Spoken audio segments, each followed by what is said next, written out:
Gostaria de apresentar agora o professor Hiro, que é, antes de tudo, um amigo do NCPI, um amigo da Fundação,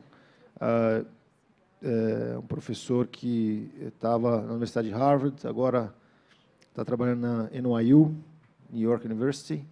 Ele é professor da professor Courtney Sale Ross, de Globalização e Educação na Steinhardt School, como eu já falei, da New York University.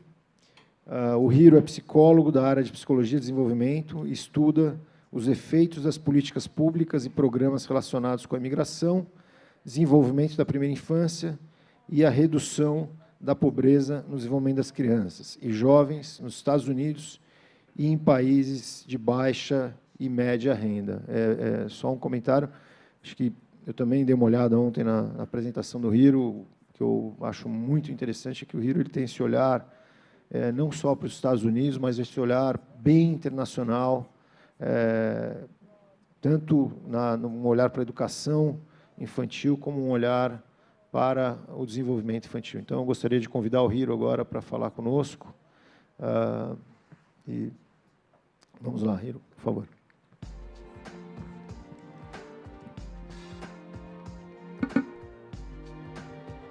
Thank you very much, Eduardo, for the introduction. It is a pleasure for me to be here at this symposium. I was involved in one of the very early planning meetings for the NCPI, and it is absolutely amazing. Realmente é maravilhoso ver como o simpósio cresceu e se integrou com ciência, políticas, governo, sociedade civil, todos reunidos em torno aos desafios, promessas e as possibilidades a serem alcançadas através das políticas e programas para a educação infantil na primeira infância.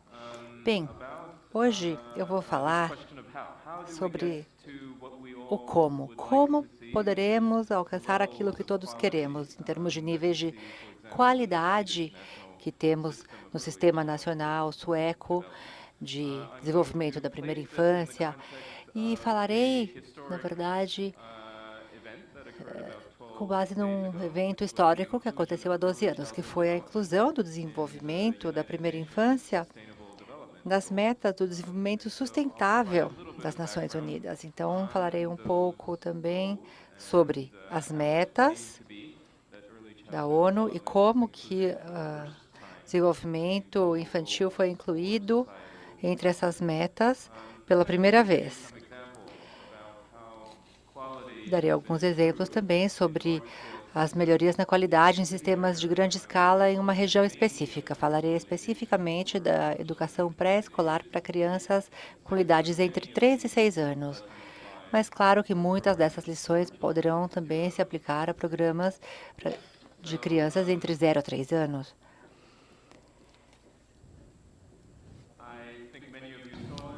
Acho que muitos de vocês leram, a ratificação da ONU das metas de desenvolvimento sustentável, 25 de setembro. Esta será, então, a orientação, serão as diretrizes para todos os países membros da ONU nos próximos 15 anos, que nos próximos 15 anos se basearão nessas metas para monitorar e avançar com base nesses indicadores de desenvolvimento sustentável. Uma mudança histórica que ocorreu para nossa área nesse dia é o contraste com as metas de desenvolvimento do milênio que estiveram em vigor até 2015, que não incluíam o desenvolvimento infantil, falavam apenas da redução da mortalidade infantil e materna. E houve poucos avanços, na verdade, nesses indicadores e metas relacionados à mortalidade infantil e materna. Porém, todos sabemos que as crianças, além do direito de sobreviver, têm o direito de prosperar, crescer, aprender. E nos últimos 2 anos, eu participei desse processo que procurou realmente incluir o desenvolvimento da primeira infância entre as metas de desenvolvimento sustentável da ONU, através de novas pesquisas que temos realizado em educação, neurociência, economia e avaliações destacados nos vídeos que vimos. E assim, realmente apresentar que o desenvolvimento da primeira infância é a base para o desenvolvimento sustentável. Foi um desafio e, para mim, formou parte da rede de pesquisa que enviava informações para o secretário-geral sobre o processo de todas as áreas de desenvolvimento. Chama-se a Rede de Soluções de Desenvolvimento, é liderada por Jeffrey Sachs, e eu pude também liderar o trabalho específico de desenvolvimento na primeira infância. Nós produzimos relatórios científicos para os delegados da ONU, incluído este aqui, Crianças Pequenas como Base para o Desenvolvimento Sustentável, e fizemos essas conexões entre o desenvolvimento na primeira infância e o desenvolvimento sustentável na sociedade. Sem investimento nos primeiros anos de vida, não poderemos produzir as próximas gerações de cidadãos capazes de implementar e construir as sociedades sustentáveis nas próximas décadas. É realmente uma transição muito urgente dessa noção da sustentabilidade social, ambiental e econômica, que foram um acordo da Comunidade de Desenvolvimento Global durante a conferência de Rio+20, a Conferência Rio+20, em 2012. Também usamos as evidências do Center on the Developing Child de Harvard, que vocês conhecem, sobre o papel que a arquitetura global tem nesse processo, a sensibilidade única das crianças pequenas e como elas são afetadas pelo ambiente em que vivem. Porque, na verdade, como sabemos, nem todos os delegados, embaixadores da ONU tinham ouvido falar sequer sobre essas evidências. Portanto, foi um desafio, assim como os desafios que vocês enfrentam no Brasil, né, ao divulgar a importância do desenvolvimento na primeira infância, aos legisladores que têm muitas outras questões urgentes em suas agendas. Então, apresentamos as evidências econômicas mais recentes, inclusive os benefícios econômicos de programas para pais, do estudo jamaicano, que encontrou, na verdade, entre seus resultados, um aumento de 50% nos ingressos, na renda dessas famílias. Um programa que eu sei que está sendo implementado no Brasil também e alguns outros países latino-americanos, com bastante sucesso. Então, por exemplo, se considerarmos as metas e objetivos de desenvolvimento sustentável que foram ratificadas, vemos que a meta 4, que é garantir a educação, inclusive de qualidade e aprendizado por toda a vida para todos. Temos o segundo objetivo entre essas metas. E realmente é uma luta. Foi muito complicado conseguir incluir este objetivo aqui entre as metas, mas é uma mensagem muito forte e nós temos essa linguagem que permite que todos os meninos e meninas tenham acesso ao desenvolvimento de qualidade na primeira infância e à educação primária também de qualidade para estarem preparados para a escola. Eu queria, na verdade, falar de educare em vez de educação, o cuidado na educação, mas como o que temos no objetivo é a ênfase no desenvolvimento geral da criança, assim como o cuidado à criança e educação, neste arcabouço de um aprendizado para a vida. Temos também mais 20 ou 25 objetivos na área de saúde, pobreza, educação, relacionados a essa etapa, a primeira infância. E entre agora, 1º de janeiro de 2015, veremos que os indicadores, aquelas métricas específicas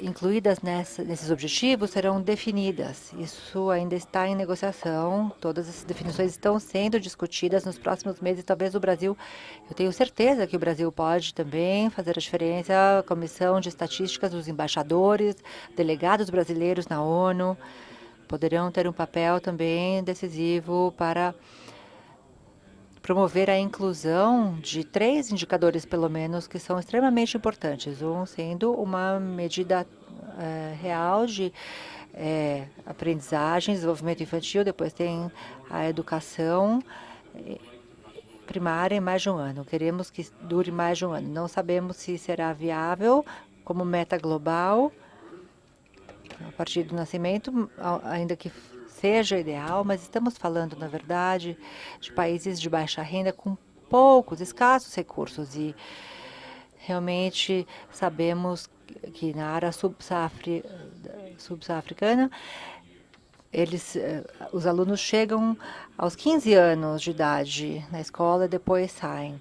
Então, devemos considerar todos esses aspectos ao pensarmos na educação primária e programas de 0 a 3 anos para crianças nessa faixa etária que incluam também programas para os pais de qualidade. Bom, terei prazer em responder qualquer pergunta sobre o processo global que levou às metas de desenvolvimento sustentável da ONU, mas gostaria de dar agora 3 exemplos de como a qualidade pode ser melhorada e medida em vários países. O primeiro exemplo é o Chile, o segundo dos Estados Unidos. Temos a iniciativa global também para medir a desigualdade em educação primária.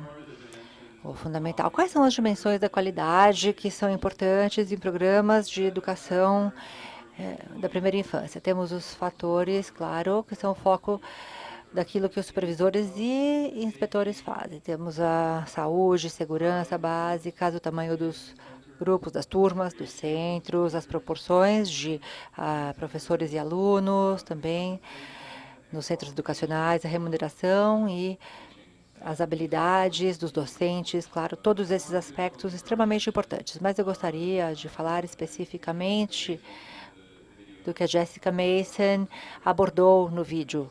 A Jessica Mason do Harvard Center. Ela falou da natureza das interações entre docentes e alunos. Mas eu serei mais específico e falarei do fato que o currículo com foco no desenvolvimento é muito, muito importante. É uma sequência de atividades, né, lúdicas, com foco na aprendizagem, resultados, em uma estrutura de um currículo, da grade curricular. Claro, o acolhimento dos professores, a qualidade da linguagem, a riqueza da linguagem, as interações entre professores e alunos e entre os alunos mesmos e habilidades dos professores de promoverem realmente atividades específicas dirigidas e as habilidades também das crianças, a linguagem nos primeiros anos, as habilidades sociais e a capacidade que as crianças têm de explorar o ambiente ativamente e se relacionarem em forma positiva com as outras crianças. Nós analisamos as evidências da educação pré-escolar, do relatório de legisladores há 2 anos. São 10 pesquisadores importantes de educação pré-escolar que participaram e tratamos, então, de destacar alguns estudos. Todos conhecemos, claro, as evidências de neurociências. Aqui temos alguns resultados que mostram como melhorar essa interação, a qualidade da interação, qualidade de processos, interações em sala de aula. Como podemos realmente melhorar isso? Parece algo realmente muito difícil se pensarmos nos padrões nacionais, né, em âmbito nacional, até chegar às interações entre professores e alunos. E ainda assim é o que os sistemas nacionais precisam fazer. E percebemos que a combinação de currículo focado e observação e acompanhamento em sala de aula são, na verdade, o que mais nos indicam que poderemos atingir esses resultados em sala de aula na primeira infância. Temos evidências também que se aplicam aos programas de cuidado às crianças em centros para crianças com menos de 3 ou 4 anos de idade. Então, o que mentoring, coaching significam? Acompanhamento. Podemos falar da questão de que o ensino pré-escolar, como qualquer outro tipo de ensino, é uma profissão muito isoladora. Você fecha a porta, ninguém está lá regularmente observando as suas atividades, acontece uma vez por ano, talvez, né? Você não estabelece uma relação com alguém com quem possa discutir o seu trabalho regularmente. Esse feedback não acontece de forma regular, como um apoio. Não estamos falando de supervisão, e sim de mentoring, de acompanhamento, de suporte. Então, não aprendemos ainda, mesmo após décadas de desenvolvimento, como que os adultos aprendem. Temos que, para absorver todas as lições dessa pesquisa e desse relatório, temos que pensar em como é que nós aprendemos como adultos em nosso local de trabalho. O que é útil para mim no meu local de trabalho? Para mim, é quando alguém observa o que eu faço no trabalho e me dá um feedback. Imagino que seja o mesmo para vocês. Não se trata apenas de um relatório de avaliação ou de supervisão, que você recebe uma vez por ano. Trata-se, na verdade, de diálogos, de conversas abertas, quando há confiança. É uma abordagem que nós precisamos promover no mundo todo. Vou dar alguns exemplos de locais onde isso foi implementado por nós.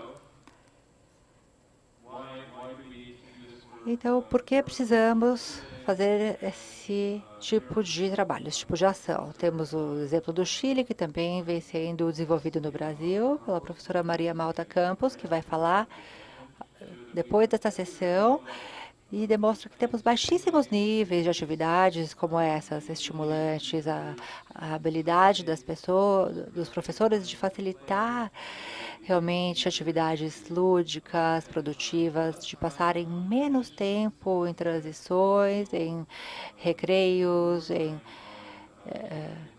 almoço e oferecerem mais oportunidades de interação para as crianças através de materiais lúdicos, novas habilidades sociais, para adquirirem novos vocabulários, vocabulário usado no dia a dia, também em situações em seus domicílios, em suas comunidades. Temos 2 países onde encontramos níveis mais altos desse tipo de interação e realmente há muito o que fazer ainda. No Chile, como no Brasil, temos escolação pública, pré-escolar, baixos níveis de processo, de qualidade, de processos, de qualidade do processo educativo.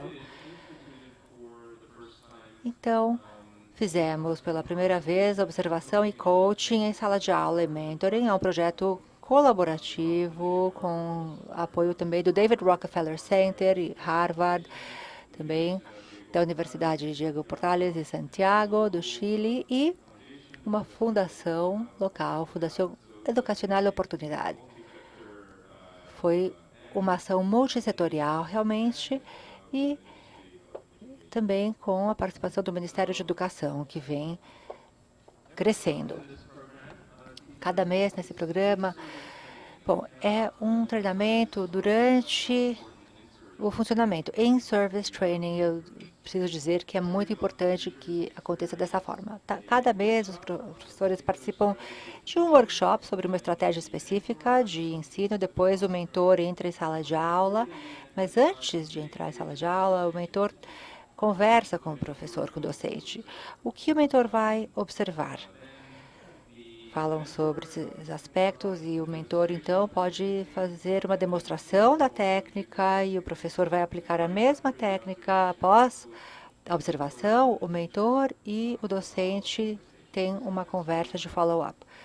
Isso acontece 2 vezes por mês. É um programa que dura 2 anos, um programa de desenvolvimento profissional com duração de 2 anos.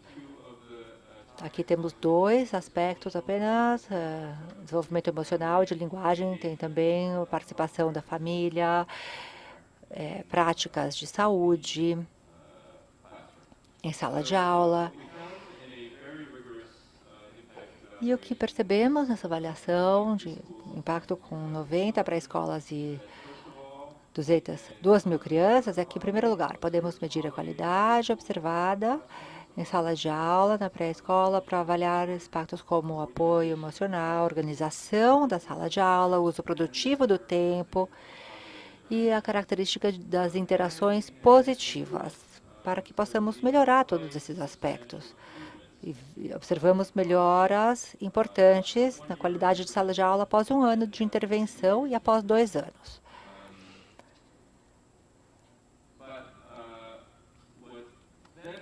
E então, o que aconteceu é que houve o desenvolvimento de outro aspecto do programa que talvez seja tão importante como o mentoring, para melhorar a qualidade, que é a abordagem ao que chamamos de melhoria contínua da qualidade e redes de aprendizagem. Ou seja, inclui a capacidade dos professores de se apoiarem mutuamente em redes entre as escolas, reduzindo mais ainda aquela sensação de isolamento que os docentes sentem. É um sistema de melhoria de sistemas de grande escala que vem sendo usado no setor de saúde no mundo todo, mas que nunca havia sido aplicado à educação e nem à educação pré-escolar. E nós, então, instituímos isso no projeto do Chile, no momento em que o programa estava se expandindo, chegando a uma segunda região do Chile. O Chile é um país pequeno, claro, mas o programa começou em Santiago, na capital, e foi se expandindo para regiões mais rurais, para o interior. E o desafio era como fazer com que os profissionais nessa nova região do Chile se apropriassem do programa e realmente tivessem esse apoio mútuo para que pudessem continuamente melhorar a qualidade da sua prática. O Ministério de Educação participou mais ativamente nessa etapa, porque para expandir o programa é muito importante realmente trabalhar juntamente com o governo, claro. Temos os programas públicos também. As redes consistem, então, de 20 a 25 escolas que se reúnem a cada 3 meses e não contam apenas com a participação de docentes, mas também de mentores, pais, ministérios regionais, secretarias regionais, e é um sistema horizontal, não tem um supervisor ou ministério ou secretaria regional que supervisiona e lidera aquele diálogo. Não, é realmente uma estrutura muito equânime, todos participam de forma igualitária sobre as práticas educativas. A cada mês estabelecem metas sobre o que exatamente querem atingir em termos de melhoria de qualidade, desenham suas próprias medidas, suas próprias ferramentas de mensuração que avaliam a cada 3 meses, através de coleta de dados. Dados que são coletados diariamente, semanalmente, para que depois possam avaliar a melhoria. A cada 3 meses, então, compartilham o que funcionou, o que não funcionou, quais estratégias levaram ao maior sucesso, que estratégias não conduziram ao sucesso. Um exemplo aqui. Um grupo de escolas decidiu estabelecer essas metas. Vamos introduzir uma palavra nova ao vocabulário das crianças por dia, durante as interações, para que, então, as crianças passem a falar essas palavras sem que necessariamente o professor tenha que estimulá-las. Queremos que elas tenham autonomia e independência ao expressar essa nova linguagem em sala de aula. E os professores, os docentes, então, passaram a contar quantas vezes as crianças diziam aquelas palavras. Em azul, vemos que subiu o número de crianças que usaram aquela nova palavra no vocabulário sem estímulo, sem assistência do docente. E em vermelho, o número de vezes que as crianças usaram as palavras novas com o estímulo da professora, do professor. Então, é o que queremos ver, né? Este é um ótimo exemplo no Chile. As crianças levam refrigerante e leite adoçado. Só tem leite adoçado no Chile, não existe leite de outra forma. Isso estava aumentando a obesidade, o sobrepeso entre elas. Então, temos aqui as crianças tomando água em vez de refrigerante em sala de aula.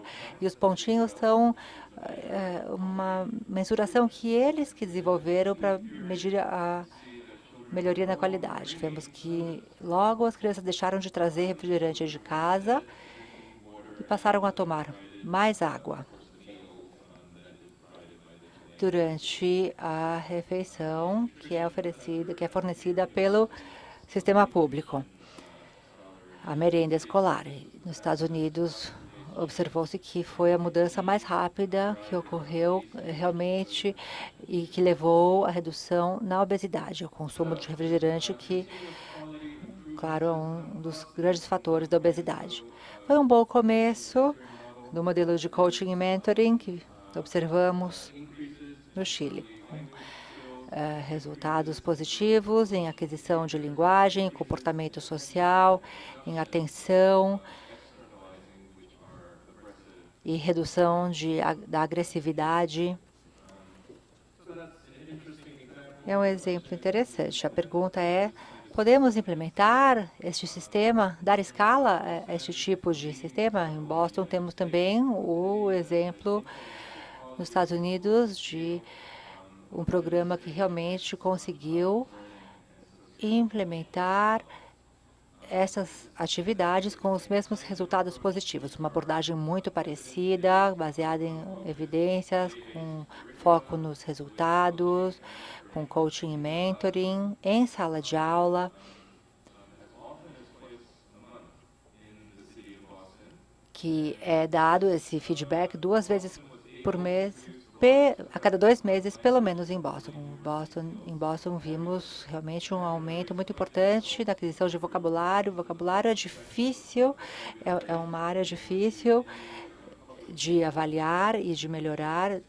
Assim vem sendo no sistema público de ensino nos Estados Unidos, e conseguimos também melhorias na autorregulação e funções executivas. É como, por exemplo, a função executiva é como controle de tráfego para o desenvolvimento cerebral, que permite que a criança regule o seu comportamento, que mude sua atenção de uma atividade para outra, ou que se envolva, ou que tenha um comportamento social apropriado quando assim for solicitado por uma situação social, ou pelos pais ou professores. O programa pré-escolar de Boston é universal, ou seja, ele é oferecido a famílias carentes e não carentes também.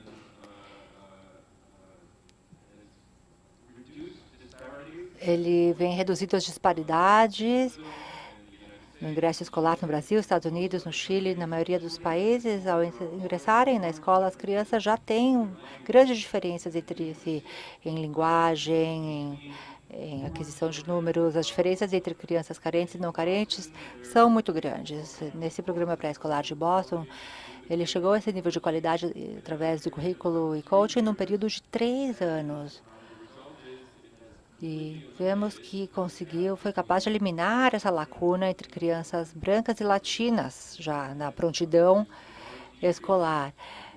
E reduziu também as disparidades entre as crianças carentes, não carentes, entre afro-americanos e brancos, e entre crianças de famílias de imigrantes e famílias que crescem em famílias que falam inglês. Tem um vídeo muito bonito que não teremos tempo de ver, mas vocês poderão ver em restoringopportunity.com. É um vídeo sobre as atividades de mentoring e coaching e como elas são eficazes. Bom, vou terminar finalmente com a questão da mensuração, porque acredito que um sistema nacional de qualidade não pode ter sucesso sem uma ferramenta, um instrumento que possa medir os seus resultados de qualidade de avaliação, além de estrutural, portanto.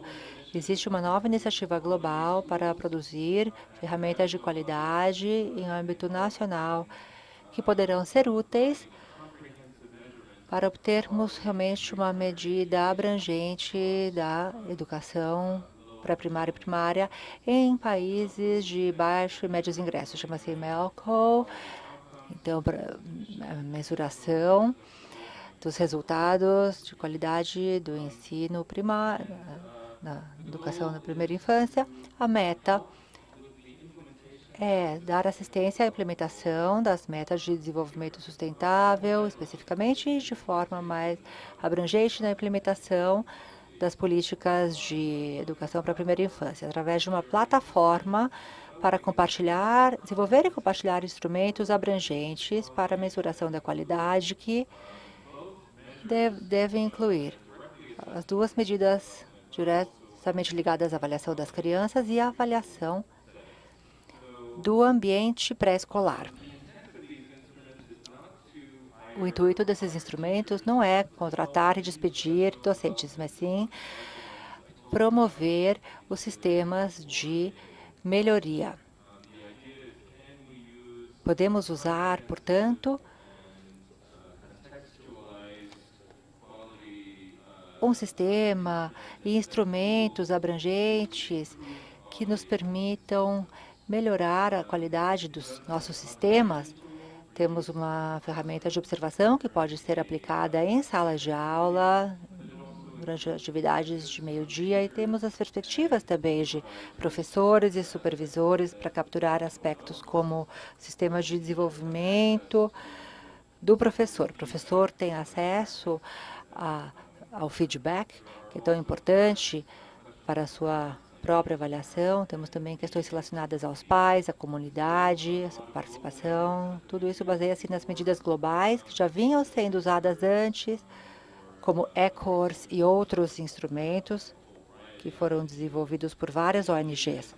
Mas a ideia é que, basicamente, será uma plataforma aberta, livre para todos, que poderá ser acessada por todos, que poderá ser adaptada regionalmente ou em cada país, e terá o sistema de suporte também para essa etapa inicial de adaptação, para a implementação do piloto e para a sua integração com outros sistemas de qualidade. No momento, existem 2 versões que foram desenvolvidas, um para a Tanzânia e outro modelo para a Colômbia. Em 2016, teremos mais amostras e pilotos, mais testes que serão implementados nesses 2 países, Tanzânia e Colômbia. Também contam com a participação dos Ministérios de Educação dos 2 países e existem planos para futuros pilotos num número maior de países. Para concluir, quero dizer que a qualidade deve estar no centro de nossas agendas, em programas de desenvolvimento da primeira infância, políticas. Temos que realmente ampliar nossas ideias de qualidade na prática diária para incluir também os aspectos de qualidade de processos, não apenas de saúde, segurança, considerar as proporções e razões. Temos que, sim, oferecer o acompanhamento, mentoring e apoio em sala de aula a todos os docentes, a todos os cuidadores, tudo o que eles merecem, seja em programas para a primeira infância, em creches, em programas domiciliares de ensino ou em escolas ou em pré-escolas. Devemos envolver também todas as partes interessadas nessa missão para a melhora contínua da qualidade do ensino, para que todos se apropriem desse processo. Devemos promover oportunidade para discutirmos também nossas experiências, para que cada um desenvolva suas métricas de avaliação, de melhoria de qualidade, e assim poderemos trocar mais as observações e processos sobre qualidade, pensar nas ferramentas de mensuração, desenvolver as ferramentas apropriadas para cada país, considerando sua diversidade geográfica, que possam também ser usados nos sistemas nacionais para desenvolvimento docente. E, finalmente, no contexto das metas para desenvolvimento do milênio e desenvolvimento sustentável, precisamos de muitos mecanismos de financiamento, há muita coisa acontecendo nessa esfera, mas temos que ser criativos, sempre para termos a qualidade, o acesso que precisamos em nossos sistemas. Muito obrigado a todos pela atenção. E agora ficamos abertos para responder as perguntas da plateia.